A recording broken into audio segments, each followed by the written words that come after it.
কিয়ামতের ভয়াবহ দিবসে যখন সকল মানুষ চিন্তিত অবস্থায় থাকবে, তখন রাসূলুল্লাহ সাল্লাল্লাহু আলাইহি ওয়াসাল্লাম আপনাকে হাত ধরে জান্নাতে প্রবেশ করিয়ে দিবেন আজকের এই ছোট দুরূদ শরীফটির মাধ্যমে ইনশাআল্লাহ। কিয়ামতের সেই ভয়াবহ দিনে কেউ কারো কোনো ধরনের উপকার করতে পারবে না। সকল নবী এবং রাসূলগণ নিজেদেরকে নিয়েই ব্যস্ত থাকবে।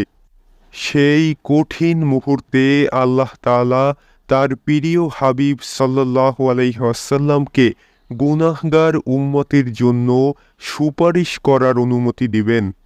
তাই আজকের আমলটি সম্পর্কে বলা হয়েছে, যে ব্যক্তি রাসূলুল্লাহ সাল্লাল্লাহু আলাইহি ওয়াসাল্লাম এর উপর প্রতিদিন ৩ বার এবং জুমার দিনে ১০০ বার এই দুরূদ শরীফটি পাঠ করবে, কিয়ামতের দিন তাকে নবীগণের দলে হাসর করানো হবে এবং নবী করিম সাল্লাল্লাহু আলাইহি ওয়াসাল্লাম তার হাত ধরে থাকবেন, এমনকি তাকে হাত ধরে জান্নাতে প্রবেশ করিয়ে দিবেন।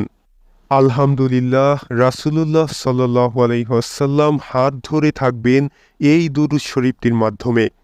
সলাতুল্লাহি ওয়া মালাইকাতিহি ওয়া আমবিয়াইহি ওয়া রুসুলিহি ওয়া জামিই খলকিহি আলা সাইয়্যিদিনা মুহাম্মাদিন ওয়া আলা আলি সাইয়্যিদিনা মুহাম্মাদিন ওয়া আলাইহি ওয়া আলাইহিমুসসালাম ওয়া রাহমাতুল্লাহি ওয়া বারাকাতুহু।